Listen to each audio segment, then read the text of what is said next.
চরফ্যাশনে চিকিৎসার অবহেলায় অভিযোগ, উত্তেজনা, ডাক্তার আখি আক্তারকে ঘিরে সমালোচনা। চরফ্যাশন প্রতিনিধি। ভোলার চরফ্যাশনের চিকিৎসার অবহেলায় অভিযোগকে কেন্দ্র করে স্থানীয়দের মাঝে ব্যাপক আলোচনা সৃষ্টি হয়েছে।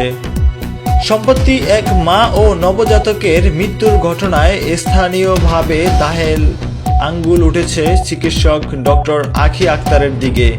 নিহতদের পরিবারের দাবি, সময়মতো সঠিক চিকিৎসা ও প্রয়োজনীয় ব্যবস্থা না নেওয়ার কারণে এই মর্মান্তিক ঘটনা ঘটে।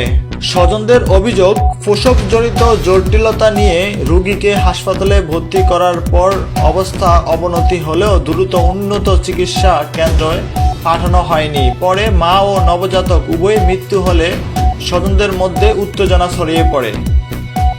স্থানীয় কয়েকজন বাসিন্দা ও ভুক্তভোগীর পরিবার সদস্যরা দাবি করেছেন, এর আগেও ডাক্তার আখি আক্তারের বিরুদ্ধে চিকিৎসার অবহেলার অভিযোগ উঠেছিল। তবে এসব অভিযোগের অনেকগুলোই আনুষ্ঠানিক তদন্ত বা আইনি তথ্য প্রকাশ্যে পাওয়া যায়নি। এলাকাবাসীর অভিযোগ, চরফ্যাশনের কিছু বেসরকারি হাসপাতাল ও ক্লিনিকে পর্যাপ্ত সুযোগ সুবিধা ও অভিজ্ঞ জনবল না থাকায় সত্ত্বেও জটিল রোগীর চিকিৎসা করা হয়, যা অনেক সময় ঝুঁকিপূর্ণ পরিস্থিতিতে তৈরি করে।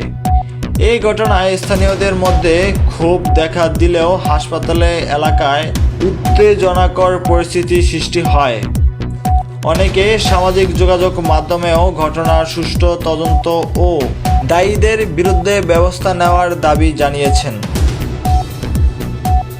তবে ডাক্তার আখি আক্তার বা সংশ্লিষ্ট হাসপাতালের কর্তৃপক্ষ আনুষ্ঠানিক বক্তব্য তাৎক্ষণিকভাবে পাওয়া যায়নি। স্বাস্থ্য বিভাগ জানিয়েছেন, লিখিত অভিযোগ পেলে বিষয়টি তদন্ত করে প্রয়োজনীয় ব্যবস্থা নেওয়া হবে। সচেতন মহলের দাবি, চরফ্যাশনের বেসরকারি চিকিৎসা সেবার মান যাচাই, চিকিৎসকদের জবাবদিহিতা নিশ্চিত এবং রোগীদের নিরাপত্তা নিশ্চিতে প্রশাসনের আরও কঠোর নজরদারির প্রয়োজন। কাউসার হাসান, কাউসার, ঢাকা নিউজ, চরফ্যাশন।